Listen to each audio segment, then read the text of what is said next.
Bienvenidos una vez más a su programa La Puerta Antigua. En vez anterior estuvimos hablando sobre el aspecto de la tribulación. ¿A qué se refería nuestro Señor cuando habló de tribulación? Dijimos que tribulación es sinónimo de aflicción y es lo que iban a pasar sus discípulos o los que decidieran seguirle en esta tierra por causa de la verdad. Pero también dijimos que habían dentro de toda la humanidad dos grupos. A un grupo es al que se le llama como llamados, y dentro de ese grupo inmenso existe un subgrupo, según las propias palabras de nuestro Señor, muy reducido, llamados los escogidos, también conocidos como la desposada, la esposa del Cordero, la novia del Cordero, los vencedores. Entonces, ¿qué va a pasar con otros dos grupos que también se encuentran en esta tierra, que son los no llamados? Estos no llamados pueden ser pertenecientes a cualquier corriente religiosa, filosófica o como sea, y también pertenecen a otro grupo que, como bien te dijimos, nuestro Señor dijo, muchos son los llamados. Entonces en el mundo existen muchos llamados, pocos escogidos, y un grupo que nunca fue, nunca ha sido, y hasta que Él retorne nunca será llamado. Entonces podemos decir que estas agrupaciones de llamados, vamos a quedarnos con los llamados y los no llamados, diremos en primera instancia que los llamados pueden ser cristianos católicos, cristianos protestantes o cristianos evangélicos, o judíos, porque los judíos fueron llamados. Ahora, también pueden ser islámicos, porque los islámicos pertenecen a un linaje que proviene de Abraham por medio de la simiente de Ismael, su padre, es decir, primos, hermanos de los israelitas, las 12 tribus de Israel. Entonces, ahora tenemos otro inmenso grupo conformado por hinduistas que siguen corrientes filosóficas, corrientes doctrinarias, prácticas de meditación como yoga, mantras, meditación trascendental, etcétera, etcétera, y otro inmenso grupo conocido como budistas, que estos prácticamente son hombres que buscan la paz interior por medio de sus propios medios.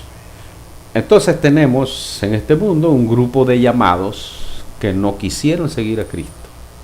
Mira, católicos, evangélicos, protestantes o denominacionalistas, todos ellos hablan bien de Jesucristo. Dicen creer a Jesucristo, dicen amar a Jesucristo, pero aman a Jesucristo desde su perspectiva, no desde la perspectiva que nuestro Señor lo planteó. Dicen seguir a Jesucristo desde su perspectiva, no desde la perspectiva del propio Mesías. Dicen conocer a Dios, pero desde su óptica, no desde la óptica de los profetas y apóstoles que hablan del conocimiento y la relación que el hombre debe tener con Dios.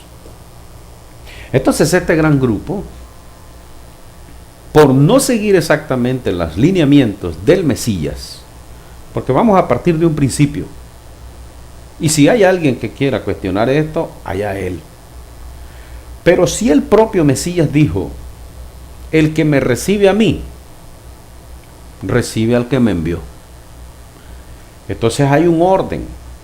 El que recibe al Mesías se convierte en discípulo del Mesías y obviamente recibe al Padre a la misma vez. El que ha visto al Hijo ya ha visto al Padre. Entonces el que a mí me recibe, El que a vosotros, hay otra orden también, el que a vosotros os recibe, a mí me recibe. Es decir, a los enviados del Señor, a los discípulos del Señor. Él les dijo en el libro de Mateo capítulo 10, el que a ustedes los reciba, a mí me va a recibir. Y el que me recibe a mí, recibe al que me envió, al Padre. Entonces, los discípulos, el Mesías y el Padre son una sola comunión por medio de la palabra del mismo Dios que nos muestra. Entonces hay un inmenso grupo de llamados que no siguen exactamente la palabra de nuestro Señor Jesús como Él lo planteó. Ya hablamos desde Mateo capítulo 5 hasta el capítulo 7. Ahí está todas las ordenanzas. Pero ahora hay otro gran grupo que es, volvemos a decir, hinduistas, ni les va ni les viene el Mesías, Jesús. Budistas, ni les va ni les viene. Entonces vamos a decir que el día que suene la final trompeta, estas inmensas agrupaciones van a quedarse en esta tierra. Y los escogidos, por eso se le llama escogidos, porque de un segmento de esta tierra van a partir ellos hacia un lugar allá, en el espacio exterior, en donde se va a dar un suceso trascendental. Pero ¿qué va a pasar mientras eso está sucediendo allá en las moradas eternas con los escogidos? ¿Qué va a pasar aquí abajo en la tierra? De eso es de lo que vamos a hablar. Pues a ese suceso, que se le llama arrebatamiento, tiene varias definiciones que son sinónimas. Arrebatamiento, otros hermanos le llaman el rapto de la iglesia, se le llama también el día del Señor.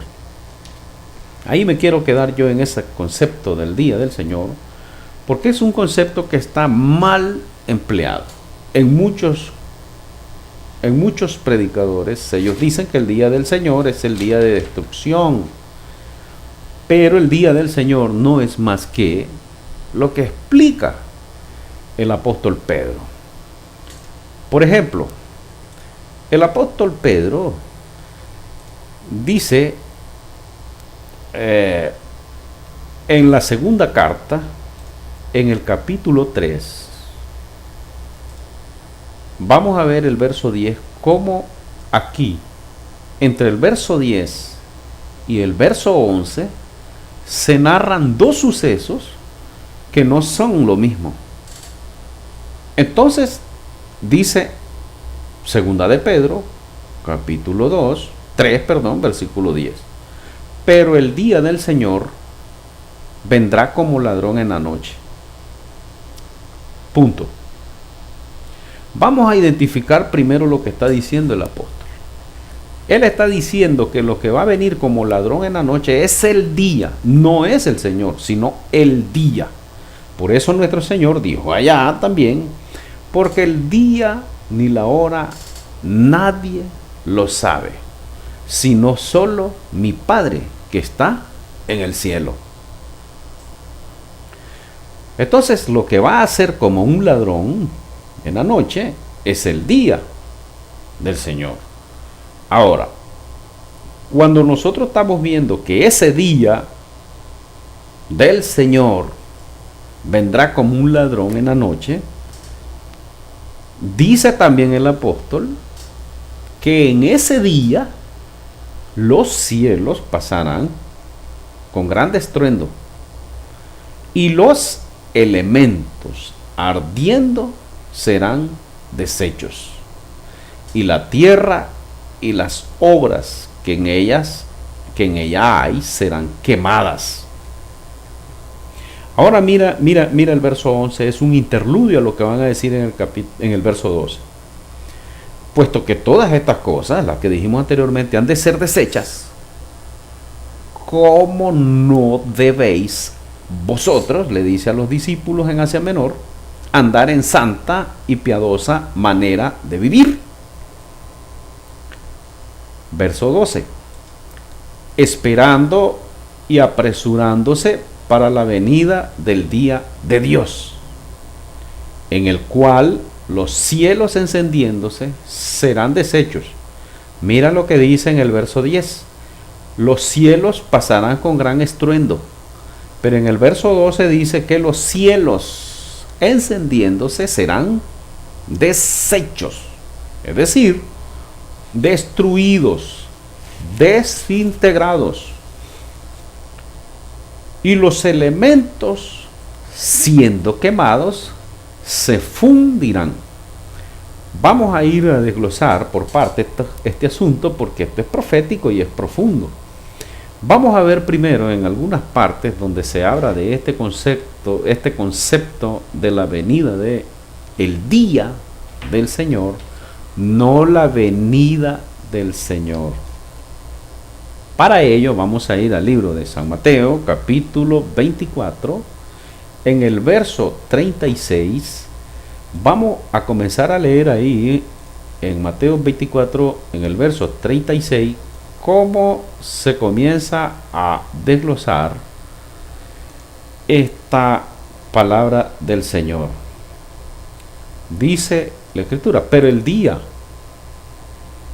y la hora nadie lo sabe, ni aun los ángeles de los cielos, sino mi Padre, solo mi Padre que está en los cielos. Entonces ya hablamos de que el día del Señor, ni la hora, nadie lo sabe, solo el Padre. Pero antes de este concepto, vamos a ver lo que dice el contexto. En el verso 29, dice, e inmediatamente después de la tribulación, es decir, del sufrimiento, de la aflicción que pasan o que pasamos los discípulos del Señor en esta tierra por causa del Evangelio de Jesús, inmediatamente después de esta aflicción que pasamos en esta tierra, el sol se oscurecerá y la luna no dará su resplandor, y las estrellas del cielo caerán y las potencias de los cielos serán conmovidas. Entonces miren lo que dice acá. Entonces aparecerá la señal del Hijo del Hombre en el cielo. Cuando nosotros vayamos a buscar esa palabra señal en griego, esa es la palabra semeion, y significa, dentro de otras aplicaciones, la que más nos interesa para entender el contexto o el mensaje que se nos está brindando, esa palabra significa objeto, signo, objeto. Entonces la palabra señal, podemos decir, entonces aparecerá el signo del Hijo del Hombre. Pero ¿qué cosa es un signo? Un signo es un objeto, un fenómeno que sustituye o representa a otro objeto o fenómeno. Entonces, ¿qué es lo que va a aparecer en el día del Señor en el cielo? Dice el propio Señor aquí en Mateo, una señal. Es decir, un sustituto. Un sustituto, como dice el contexto, del Hijo del Hombre. Bueno, cuando nosotros busquemos esta palabra Hijo del Hombre en la Escritura, para ser más exacto, desde Daniel capítulo 9 se está haciendo una referencia de que el Hijo del Hombre del que habla el apóstol, el profeta Daniel allá, es el Hijo de Dios. El Hijo de Dios. Pero eso en la Escritura no tiene ninguna razón de ser. Eso es lo que se nos ha enseñado si tú quieres, por milenios. Por milenios se ha enseñado que ese es el Hijo de Dios. Pero para comenzar, hemos de decir de que el Hijo del Hombre es ese mismo que sale en el libro mismo de San Mateo, capítulo 13, en donde se habla en el verso 30 en adelante de el patrón genético hombre. Porque, como dijimos en programas más posteriores, el patrón genético hombre está disperso o está morando en el cosmos en su conjunto. En todo el universo está regado ese patrón genético, no solamente en la Tierra. Y eso que yo no puedo atreverme a decir que ese patrón genético que está regado ahí en el universo o en lo que resta del universo, la inmensidad del universo restante, es semejante a nosotros. No, tengo que hacer esa observación y esa aclaración. En nada. Nosotros hemos sido adulterados en nuestro patrón genético. Completamente hemos sido adulterados. No somos del mismo tamaño, no somos del mismo color, no tenemos los mismos rasgos fenotípicos de oriente, occidente, de norte o de sur. Somos distintos. Y ya vemos blancos, negros, amarillos, rojos, mestizos, medios negros, chinos con negros, negros con chinos. Una mezcolanza que hemos perdido verdaderamente nuestra verdadera relación con el patrón genético restante que está ahí arriba. Hemos sido adulterados. Bueno, entonces decimos que lo que va a aparecer allá arriba es un sustituto del patrón genético hombre. Es decir, Jesús, según el libro de Colosenses, es el prototipo. Él es el principio de todo el patrón genético. Entonces, lo que va a aparecer en el cielo es más seres vivientes, más hombres o patrones genéticos con características de 2 brazos, cabeza, ojos, nariz, orejas, 2 piernas, en estaturas correctas, con perfección, tanto en su color de piel como en todo lo demás, porque son procedentes del Hijo. Y por eso es que también en Escritura eso está contemplado en el libro de el profeta Daniel en el capítulo 12. Y solo vamos a revisar. Cuando el profeta Daniel va a hablar en el verso 1, él dice en aquel tiempo.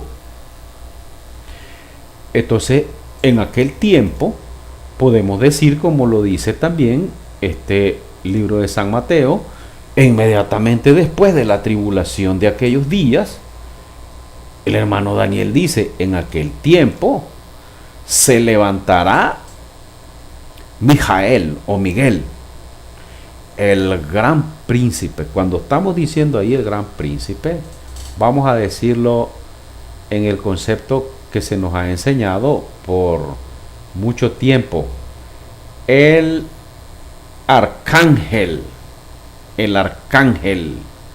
o como creo yo que en el concepto hebreo se levantará el querubín o el querub, Miguel o Mijael, que está de parte de los de tu pueblo, y dice,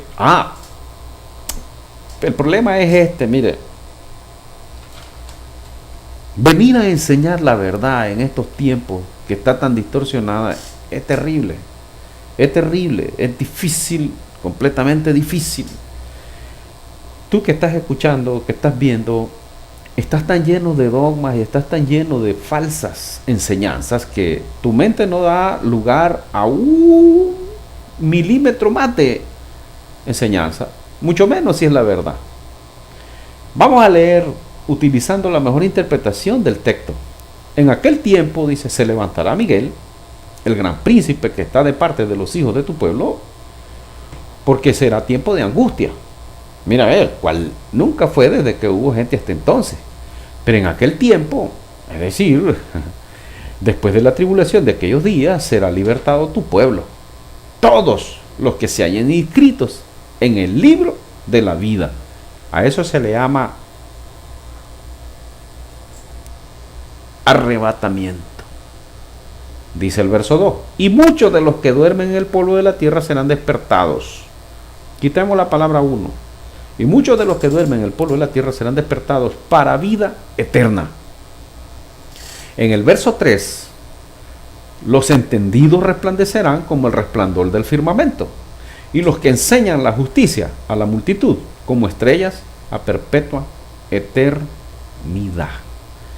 Entonces ese es el mismo contexto del Señor Jesús inmediatamente después de la tribulación de aquellos días, porque serán, dice el hermano Daniel, días de tribulación, cual nunca ha habido. Claro que nunca ha habido. A ver, vamos a ver, ¿cuándo ha habido desde hace 50 años para atrás? ¿Cuándo se ha visto homosexualismo por la pantalla vía satélite a todo el mundo? Esa es tribulación para los santos del Señor, no para el mundo, no para los religiosos. Eso es normal.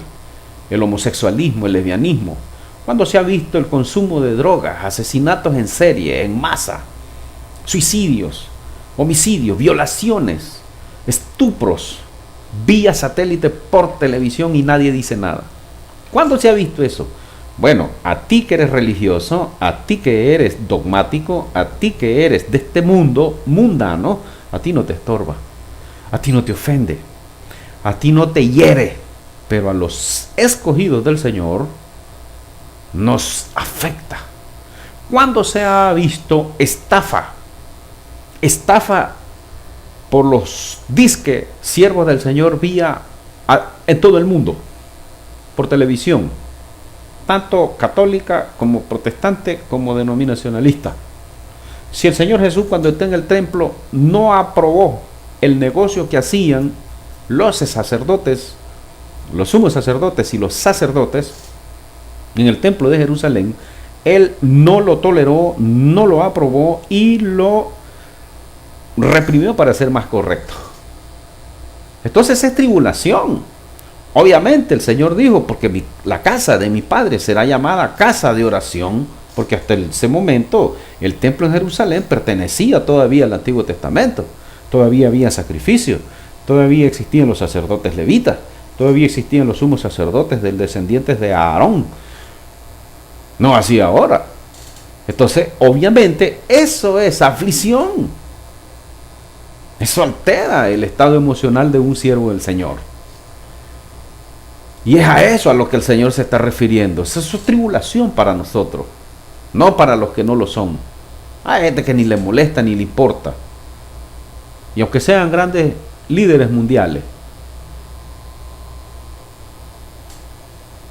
Entonces dice el Señor, y dice Daniel, aparecerá la señal del Hijo del Hombre en el cielo. Dice Daniel, ¿cuál es la señal? Miguel, el gran ángel, el gran arcángel. ¿Quién es Miguel? Es el príncipe de los ejércitos celestiales. Él es el general de los ejércitos. Es decir, él es el que comanda todos los ejércitos que combaten al dragón allá en los cielos, en naves espaciales descomunales con armamento ultra sofisticado. Que, un paréntesis, aquí en esta tierra los poderes de este mundo, los gobernantes más poderosos de este mundo, las élites mundiales, europeas y norteamericanas, a los que conocemos ahí en la información como los Illuminati, ellos ya tienen armas que tienen cierto grado de extraterrestre. Los extraterrestres que están por parte del mal, ellos le han filtrado alguna información y ellos han reproducido esas armas, solo que los extraterrestres, como vienen de Satanás, que es asesino, es homicida y es mentiroso, él no se confía de nadie. Y él no le va a dar los mejores equipos a estos gobernantes, porque él sabe que no se puede confiar de nadie. Porque también, a lo mejor un día hablamos de eso, como entre este mundo, ¿por qué hay una guerra entre el imperio norteamericano y el imperio de los franceses o los italianos o los rusos? ¿Por qué ellos tiran y encogen? ¿Por qué está esa síntesis, esa antitesis, esa tesis, esa síntesis entre ellos? Porque también entre ellos, los poderes de este mundo, hay guerra. Ellos son homicidas, ellos son ladrones, ellos son avaros, ellos anhelan el poder y el poder corrompe. Hombre, volviendo. Entonces, aparecerá la señal del Hijo del Hombre. Aparece nuestro hermano y gran general de los ejércitos de nuestro Padre, Mijael o Miguel, y viene a sacar a los escogidos del Señor. Viene a sacarnos si es que perseveramos hasta ese día en naves espaciales. Entonces vamos a entender otra cosa. Por eso es que dice allá el apóstol Pedro, dice que los cielos serán, dice el apóstol, entonces los cielos, dice, pasarán con gran estruendo. Vamos a ir pegando las partes que nos importan, dice el apóstol. Y los cielos pasarán con grande estruendo. Bueno, yo ya soñé esto, no una vez, en varias ocasiones, pero la última vez lo soñé tan real que me encantó ver ese sueño, tener ese sueño. Pude ver cómo en el cielo de León había un gran combate de naves espaciales allá arriba, y pude ver cómo una de ellas, una de esas naves, se desprendió y se vino frente a mí y me pidió de alimento. Y se bajaron dos hombres como de mi tamaño, dos seres normales, pero con unas características que una decisión, una serenidad, una mansedumbre, una humildad. Me pidieron de comer, yo les di de comer. Otro día puedo contarles qué les di y por qué el Señor también me estaba dando un mensaje ahí. Y pude ver cómo se combatían, y se va a volver a ver. Si tú comienzas a investigar sobre apariciones de naves o de ovnis o de UFOs en la internet, te vas a dar cuenta que esto está saliendo ahora, y casi nadie cree estas cosas, porque así fue en los días de Noé, dijo el Señor. Porque aquí mismo en el libro de San Mateo, él dice, como en los días de Noé será la venida del Hijo del Hombre. ¿Cómo fue en los días del diluvio? Bueno, la mayor parte de predicadoruchos dicen que estaban comiendo y bebiendo y casándose y en solo... Bueno, pero lo más esencial era que en los días de Noé ya había una aleación entre seres de arriba con seres de abajo, y habían producido una aberración genética. Ya habían gigantes, por siglos habían existido ya, y igualmente ahora ha habido una aberración genética, y ya por siglos que estamos genéticamente alterados. Los alimentos, las frutas, los árboles, los animales, incluyendo a los seres humanos, todo está adulterado. Bueno, entonces, como en los días de Noé, había un mensaje en específico de Noé, y ahí sí vamos a tomar ese principio. ¿Qué decía Noé? Que Dios iba a anegar con agua la tierra. ¿Quién creyó? ¿Quién creyó? Ahora estamos diciendo, o estoy diciendo yo, aquí voy a ser más específico, estoy diciendo yo que el arrebatamiento de la iglesia, el día del Señor, los cielos van a ser sacudidos, porque las naves espaciales van a rodear toda la tierra. Los ejércitos de Miguel, el gran príncipe, van a descender a sacar a los escogidos del Señor, y vamos a viajar. Pero mientras un sector del ejército de Miguel, el arcángel, están sacando a los escogidos, ¿verdad? En lo que se le llama la traslación de la iglesia o de los santos del Señor, otro sector va a estar combatiendo en el segundo cielo, y eso es lo que nos explica Apocalipsis capítulo 6, en el sexto sello. Dice que el cielo se enrolló como un pergamino. Entonces hay primer cielo, segundo cielo y tercer cielo. Pero en esa ocasión, cuando se dé el día del Señor, se va a quedar en dos cielos. El primer cielo, que es el que está en relación con la tierra, y el segundo cielo, que es el que está en relación con el resto del universo. Los ejércitos de Satanás van a venir siendo empujados hacia este planeta. Muchos de esos ejércitos van a descender en la tierra. Bueno, lo vamos a ver más adelantito, no nos adelantemos a los acontecimientos. Entonces, retornando al libro de San Mateo, vemos que el Señor dice que los cielos, las potencias de los cielos, también lo repite, serán conmovidas, y aparecerán los siervos de Dios a sacar al pueblo. Si eso lo buscamos también en el libro de San Marcos, capítulo 13, del verso 24 hasta el 27, vamos a ver que él contempla la misma historia de Mateo, y dice, después de la tribulación de aquellos días, dice que vendrá el Hijo del Hombre. San Marcos capítulo 13, en el verso 24. Vamos a leer ahí. Pero en aquellos días después de la tribulación, después de aquella tribulación, igual que Mateo, el sol se oscurecerá, la luna no dará su resplandor. Vamos a explicar estas dos cosas. Este concepto de que el sol se oscurecerá y la luna no dará resplandor, debemos de entender que el sol es una estrella ardiente que está conformada a base de fuego, pero la luna, dijimos el sol, ¿verdad? La luna es un planeta que sirve como espejo de esa luz que refleja el sol. Entonces, si el sol se oscurece, la luna no va a resplandecer. Entonces hay una relación directa entre la luz del sol y el resplandor de la luna. Es como un foco en un espejo. Si apagamos el foco, el espejo no refleja esa luz, no la refracta. Entonces, eso significa, en la simbología de la que como lo está explicando el Señor en Mateo, en Marcos, en Lucas y en Apocalipsis, está diciendo nuestro Padre que está en los cielos que la sabiduría que proviene de Él va a hacerse tinieblas sobre esta tierra, va a desaparecer. Escucha bien esto. Obviamente, Dios es un símbolo, o más bien Dios se representa en la Escritura como por el símbolo del sol. Y Jesús, el Cristo, es simbolizado en la Escritura por la luna. Allá desde el propio Génesis, capítulo 1, el verso 3 y el verso 4, cuando dice que dijo Dios sea la luz. Esa es la sabiduría divina, comenzó a andar.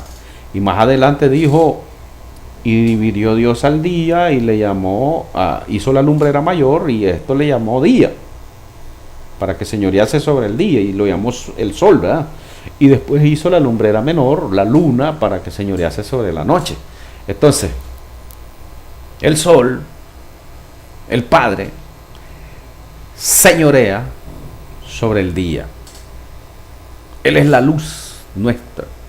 Y el Hijo es el que nos alumbra en medio de esta noche oscura que estamos llevando sobre esta tierra, sus discípulos. Si no puedes entender eso, quiero explicar un poco esto. Cuando yo vengo a explicar aquí estas cosas, obviamente he leído todos los contextos bíblicos. No puedo ir, o más bien no me daría el tiempo de ir texto por texto, porque de lo contrario, no abarcaría el mensaje. Ahora, sigue diciendo este texto de Marcos: después de aquella tribulación, el sol se oscurecerá y la luna no dará su resplandor. Las estrellas caerán del cielo. Las potencias que están en los cielos serán conmovidas. ¿Te diste cuenta? Ahora, aquí se explica algo todavía más profundo. Las potencias, es decir, las exousias, es decir, las autoridades. Mira, la palabra potencia son potentados, son autoridades. Las autoridades que están en los cielos serán conmovidas, removidas. Es decir, los ejércitos de Lucifer, que comandados por Satanás allá arriba, llamado Leviatán, la serpiente rugosa y la serpiente lisa, van a ser removidos del segundo cielo hacia el primer cielo. Es lo que acabamos de explicar. Van a ser removidos, por eso dice, y las potencias, porque óyeme, ya dijimos en otros programas que los ejércitos de Satanás son ángeles y arcángeles. Es decir, son seres de gran envergadura. No son cualquier cosa. Verso 26 de Marcos 13. Entonces verán, mira bien, entonces verán al Hijo del Hombre que vendrá en las nubes con gran poder y gloria. Ya volvemos a repetir. Mateo dice, verán la señal del Hijo del Hombre. Es decir, verán la representación del Hijo del Hombre. Pero Marcos se va directo y él dice, y verán al Hijo del Hombre. ¿A quién? A Gabriel y sus ejércitos. Entonces, mire bien, y entonces enviará sus ángeles. ¿Quién? El Hijo del Hombre, el patrón genético, es decir, Miguel enviará a sus ejércitos, a sus mensajeros, y juntarán a sus escogidos de los cuatro vientos, desde el extremo de la tierra hasta el extremo del cielo. Eso lo dice Marcos capítulo 13. Pero ahora dice Lucas capítulo 12 y el verso 35, dice 25, perdón. Entonces habrá señales en el sol, en la luna y en las estrellas. Vamos al libro de Lucas en el capítulo 12 y vamos a ver ahí también en el verso 25 lo que se nos informa también. Entonces dice, habrá señales en el sol, en la luna y en las estrellas. Pero aquí se nos agrega algo que es más importante. Y en la tierra, angustia de las gentes, confundidas a causa del bramido del mar y de las olas. Mira, la escritura tiene una característica que es necesario entenderla. Si bien es cierto, estas cosas tienen un concepto simbológico en el sentido de que el sol es un símbolo de Dios, la luna es un símbolo de Cristo y las estrellas también es un símbolo de los siervos del Señor. Las estrellas somos símbolos del Señor, de los siervos del Señor. También el mar, como dice aquí, el mar es un símbolo de multitudes de gente, de multitudes, de muchedumbres, pero a la misma vez es un lenguaje codificado de lo que existe allá arriba, una muchedumbre conformada por los ejércitos de Satanás. Cuando la gente miren las potencias, es decir, los potentados de los cielos que están siendo conmovidos a causa de la guerra cósmica que va a ser visible hasta por satélite, las televisoras van a transmitir mucho de eso por medio de sus satélites, la NASA, la ESA y la otra van a transmitir estos eventos. La gente va a correr de aquí para allá. Y por eso dice el verso 26 en Lucas 21, desfalleciendo los hombres por el temor y la expectación de las cosas que sobrevendrán en la tierra. Y mire cómo lo dice aquí, porque los potentados de los cielos serán removidos. Entonces verán al Hijo del Hombre que vendrá en una nube con poder y gloria. Por eso dice el Señor, cuando estas cosas comiencen a suceder, entonces ahora viene el Señor y lo traslada a un concepto terrenal, porque también estamos viendo cómo por medio de los huracanes, tifones, tormentas tropicales, que es un suceso que no tiene más, para ser más concretos y más exactos, el bramido del mar y de sus olas ha venido a causar temor en la población mundial después del año 1998 con el huracán Mitch. Tú puedes investigarlo en línea y te vas a dar cuenta que a raíz del huracán Mitch hacia acá, la historia de los huracanes, tormentas y tifones y lo que sea más que existan, ha venido a apoderarse del temor de la gente en la tierra. Pero allá arriba también hay una conmoción ahora, y en el día del Señor va a ser a lo máximo todavía.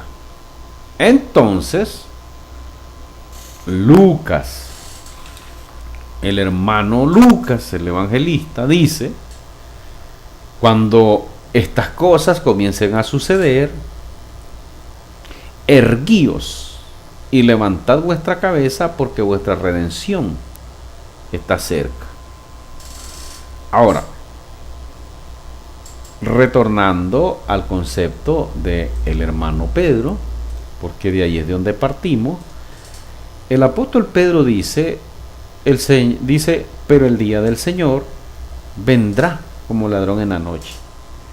Y el hermano Mateo, el Evangelio de Mateo, vamos a ser más correctos en decir esto, el Evangelio de Mateo dice que después de la tribulación de aquellos días aparecerá la señal del Hijo del Hombre.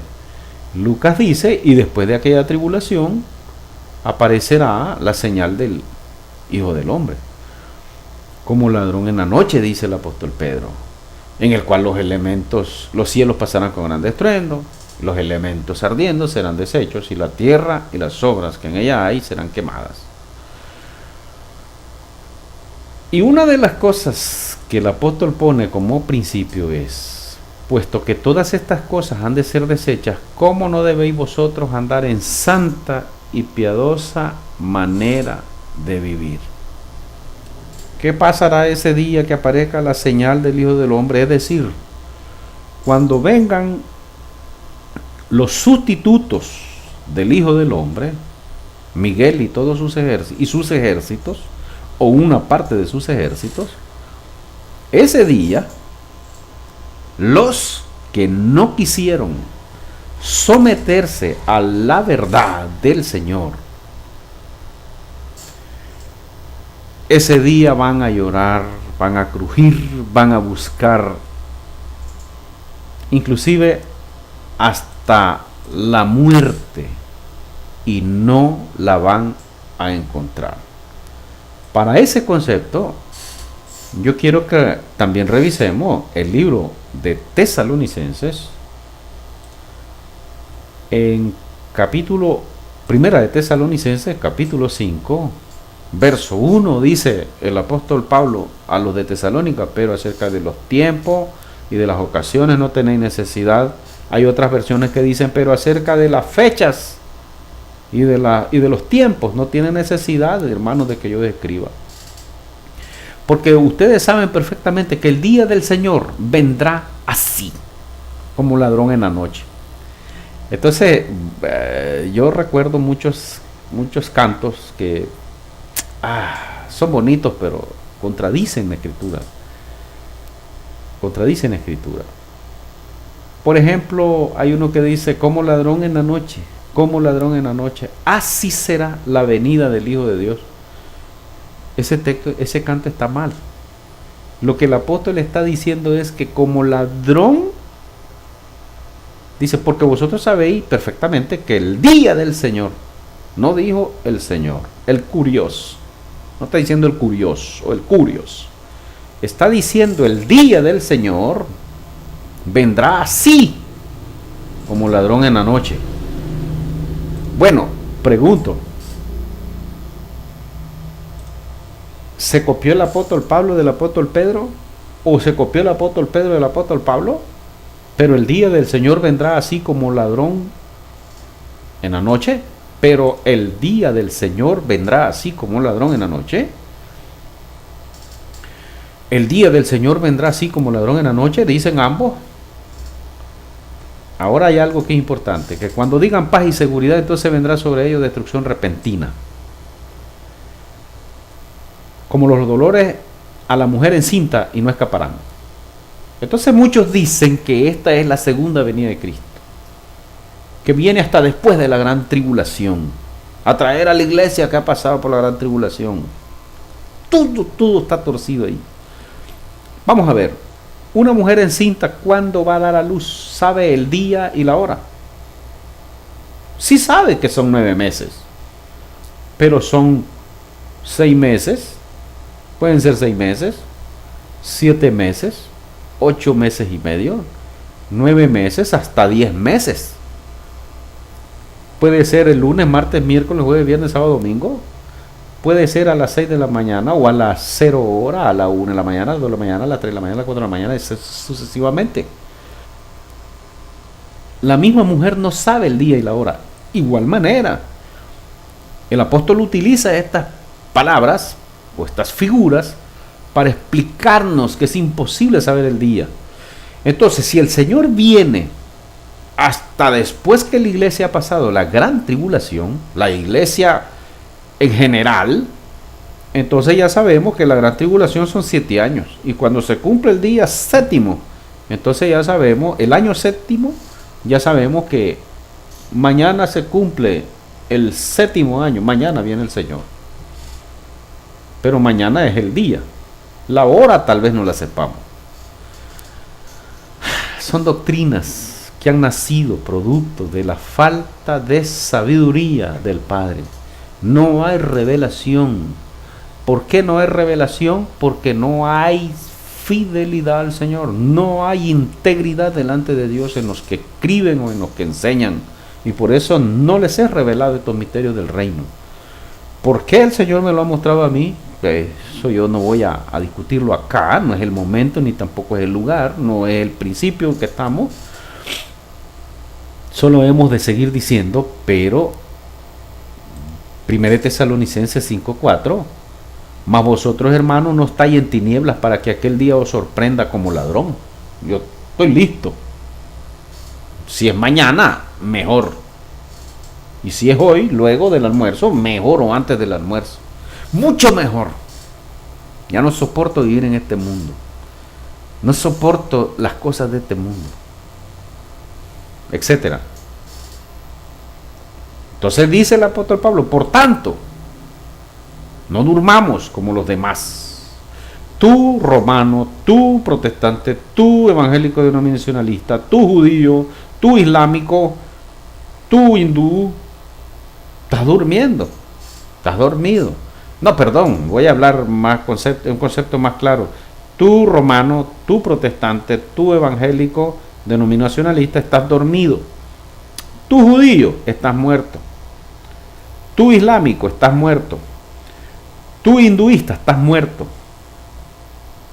Tú budista, estás muerto. ¿Por qué? Porque simplemente dijo el Señor, el Mesías, yo soy el camino, la verdad y la vida. Y si tú no estás en sus caminos, no, hombre, y si tú ni siquiera reconoces al Mesías como el Hijo de Dios, ni siquiera vas en un camino, ni siquiera sabes la verdad, estás muerto. Eso es todo, esos son principios en la Escritura. Eso no los inventé yo, eso está escrito ahí. Entonces vamos a avanzar ahora y vamos a ver lo que dice Apocalipsis con este concepto de la vida, de lo que es la vida. Apocalipsis 3. En Apocalipsis 3 se le está hablando a una iglesita que se conoce como Sardis, es decir, al protestantismo, porque mira, del protestantismo se desprende el denominacionalismo. ¿Estamos? El protestantismo y el denominacionalismo prácticamente es como el ombligo y el niño.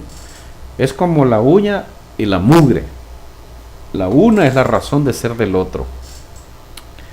Y en el capítulo 3, verso 3 de Apocalipsis dice, acuérdate pues de lo que has recibido y oído y guárdalo y arrepiéntete, pues si no velas vendré a ti como ladrón. Ahora, ¿por qué explico esto? Porque los romanos, católicos romanos, ni les va ni les viene la venida de Cristo. Es más, con la doctrina del reino ahora de Agustín de Hipona, para ellos ya vino Cristo. Y está la iglesia en esos 1000 años, después de Agustín hasta el siglo XIII, vivió los 1000 años de paz. Entonces Cristo ya vino. Esto ya, por favor, hermano, ¿estamos claros? los que retienen el mensaje, y en esto voy a ser un poco más explícito, los que retienen el mensaje de la venida de Cristo, pronto son esencialmente los evangélicos denominacionalistas. Porque los evangélicos protestantes, porque los protestantes, luteranos, calvinistas, presbiterianos y anglicanos, ya casi son romanos. Por un pelito son romanos. Nuevamente, no hablan de estos asuntos. No hablan de estos asuntos. Los que más hablan de este asunto de la venida del Señor son los denominacionalistas. Pero, vuelvo a repetir, exactamente en la iglesia denominacional evangélica es donde se ha adulterado el concepto de la venida del Señor. Y tienen varias doctrinas, por ejemplo, el rapto, una doctrina o una corriente pretribulacional y una corriente posttribulacional. ¿Qué quiere decir esto? Hay unos que dicen que la iglesia se va antes de la gran tribulación y hay otros que dicen que la iglesia se va hasta después de la gran tribulación, que tenemos que pasar la prueba de fuego, porque así dice la... Escuchen bien, el concepto de iglesia, traducido, ¿verdad?, del griego eclesia, es el mismo concepto de congregación en hebreo. Y eclesia significa los sacados fuera. Pero este concepto en un proceso de años se vino haciendo como una especie de ícono. Entonces ahora hablar de iglesia es hablar del edificio con un nombre arriba. Iglesia Ríos de Agua Viva, Iglesia Casa de Dios el Todopoderoso, Iglesia Fuente Pura de arriba, de abajo, de la izquierda y la derecha, Iglesia de etcétera, y etcétera, etcétera, etcétera. Entonces ese concepto ha sido torcido, al igual que el concepto del arrebatamiento. Entonces meten en un solo bolsón a todas las denominaciones. Mira bien, si dice cuando se dé el rapto de la iglesia, nos vamos con él. ¿Cuál de ellas? ¿Cuál de las corrientes denominacionalistas será? Porque tenemos a la iglesia pentecostal, a la iglesia evangélica pentecostal, a la iglesia evangélica calvinista, a la iglesia evangélica que combina ambas teorías, calvinista y pentecostal. Entonces, ¿cuáles de esas confesiones que aglutinan miles con estatutos y decretos que por decir algo, son trinitarias, estas son unitarias? Es un concepto ecuménico. A eso es a lo que se le conoce en la escritura como oikumene. Y por eso es que el Señor le dice: acuérdate pues de lo que has recibido y oído y guárdalo. Mire qué interesante. Y arrepiéntete. Esa palabra es: cambia de mentalidad. Pues si no velas, como dijo el apóstol Pablo a los tesalonicenses, por tanto, no andemos como de noche, sino como de día, velemos. Entonces dice: pues si no velas, vendré sobre ti como ladrón. Y no sabrás a qué hora vendré sobre ti. Ahora vamos a ver el otro concepto. En el capítulo 16, el verso 15 de Apocalipsis 16, 15, el Señor dice: he aquí, ahora miren qué interesante. Esto es lo que los indoctos tuercen y dicen que esta es la señal de lo que dice allá en Mateo, en Marcos, en Lucas, en Tesalonicenses y en el apóstol Pedro, porque dice aquí ahora: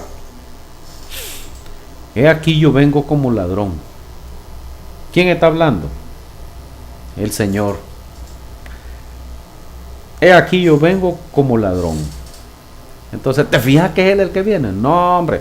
Ya dijimos que la palabra señal, que dice el mismo, el mismo que dijo esto en Apocalipsis 16:15, es el mismo que habló allá en Mateo capítulo 24 y en el verso 36, cuando él dijo, después de la tribulación de aquellos días aparecerá la señal del Hijo del Hombre. ¿Cuál es la señal? Los enviados de él. Entonces dice, he aquí yo vengo como ladrón, bienaventurado el que vela y guarda sus ropas para que no ande desnudo y vean su vergüenza. Eso es exactamente el mensaje de el día del Señor. Pero hay otro evento todavía mucho más contundente que va a ocurrir en ese día. Y está en el libro de Apocalipsis capítulo 9, comenzando desde el verso 1. Dice, a ver, vamos a comenzar. Vamos a partir primero del capítulo 6. Fíjate bien que los números en la escritura también tienen un significado, solo que no lo quiero abordar, solo lo estoy diciendo para que te intereses por los números. Pero aquí dice Apocalipsis 6:12. Si tú haces una división de esto, Apocalipsis 6:12, 6 más 2 entre 2 es a 6. Entonces aquí tenemos 6, 6, 6. Este es un mensaje para el hombre. Eso es lo que te está queriendo decir Apocalipsis. Este es un mensaje exacta y explícitamente para el hombre o los hombres. Pues hombre. Y qué casualidad que esté en el sexto sello. No es casualidad, el Señor está dándole un mensaje al hombre en este sexto sello. Es un mensaje de el Hijo del Hombre para el hombre. Miré cuando abrió el sexto sello. Ahora dice, y hubo un gran terremoto. Bueno, Mateo, Marcos y Lucas dicen que también hubo un gran terremoto. El problema es que la palabra ahí, terremoto, es la palabra cisma. Y esa palabra cisma significa también temor. Significa también turbulencia. Entonces no está hablando de un cataclismo terrestre solamente, porque también puede suceder eso. Un gran terremoto que va a provocar un tsunami o un mega tsunami en los países más costeros, afectando a los países más costeros, porque así lo dice Lucas, el bramido de las olas del mar. Así como va a ser terrenal, también es allá arriba. Allá va a haber un gran terremoto, las potencias de los cielos van a ser conmovidas. Claro que sí, mano. Los ejércitos de Lucifer, encabezados por Satanás, van a ser sacudidos. Entonces dice, hubo un gran terremoto. Ahora dice, el sol se puso negro como tela de silicio. Ahí está el contexto, junto con Mateo, Marcos y Lucas. Y Lucas. El sol se puso negro como tela de silicio. Y la luna se volvió toda como sangre. Y la luna se volvió toda como sangre. Y las estrellas del cielo cayeron sobre la tierra. Entonces dice, y las estrellas del cielo cayeron sobre la tierra, como la higuera deja caer sus higos, como cuando es sacudida por un viento. Ya dijimos que esa palabra estrellas es Haster, y las estrellas simbolizan también a los hombres, a los siervos de Dios. Y aquí vamos a utilizar algo que debe ser entendido. Tan siervo de Dios es Isaías como lo es Belear. Tan siervo de Dios es Juan el Bautista como lo era Herodes el Grande, o Herodes Felipe, que fue el que lo mandó a decapitar, o Herodes Agripa, que quiso o más bien que no quiso creer al mensaje de Pablo. Entonces, en el reino de Dios, en toda la economía divina del Padre, hay siervos buenos y hay siervos malos. Los buenos van a recibir conforme a sus obras y los malos recibir conforme a sus obras también. Entonces, cuando dice, y las estrellas cayeron del cielo a la tierra, no se está refiriendo a esos astros brillantes, se está refiriendo a esos ejércitos que están allá arriba y van a descender a la tierra. Y aquí es donde dice en el verso 14, Apocalipsis 6, y el cielo se enrolló como un pergamino que está extendido. Entonces, el pergamino está aquí y después se enrolló, se hizo más pequeño. Eso significa que había 3 cielos y como 2 cielos se unieron, el segundo con el tercero, solo va a quedar el primer cielo y el segundo y el tercero unido en uno. Ya solo van a quedar 2 cielos. El Padre, desde su universo maestro, desde su paraíso eterno, allá en la inmensidad, está recuperando lo que un día tuvo que dividir por causa de la rebelión. Recuerda que esto lo hemos explicado antes. Si no, ahí están los audios, los vídeos. Puedes tomarte un tiempito si no tenemos más que hacer en esta tierra. Y dice, y todo monte y toda isla se removió de su lugar. Los montes son sinónimo de gobiernos, de reinos, y toda isla se removió de su lugar. Pero volvemos a repetir, como en la escritura hay que saber interpretar los contextos, dice, en la palabra ahí, en el griego es kai, también se puede, o más bien debe ser por el contexto y por el entendimiento. Entonces los reyes de la tierra y los grandes, los ricos, los capitanes, los poderosos y todo siervo y todo libre se escondieron en las cuevas y entre las peñas de los montes. Eso lo están haciendo ahora mismo, abriendo cuevas en los montes. Y ahora vamos a ver Apocalipsis capítulo 9. Y aquí vamos a ver una trompeta, la quinta. El quinto ángel tocó la trompeta y vi una estrella, es decir, un áster que cayó del cielo a la tierra, y se le dio la llave del pozo del abismo. Y abrió el pozo del abismo y subió humo del pozo. Mira bien, primero dice que humo, como de un horno, gran horno. Y como producto de eso se oscureció el sol y por el aire por el humo del pozo.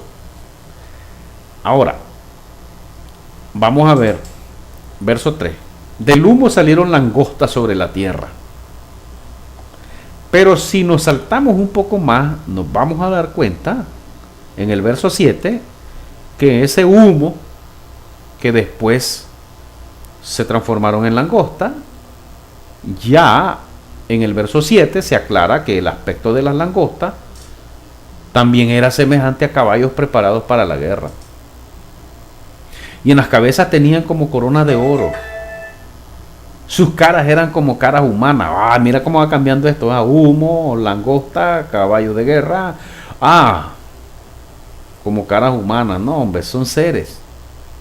Pero no exactamente seres, porque también seres humanos. Tenían cabello como de mujer, dientes como de león. Tenían corazas como corazas de hierro. El ruido de sus alas era como el estruendo de muchos carros de caballos corriendo a la batalla. Tenían colas como de escorpiones y también aguijones en sus colas.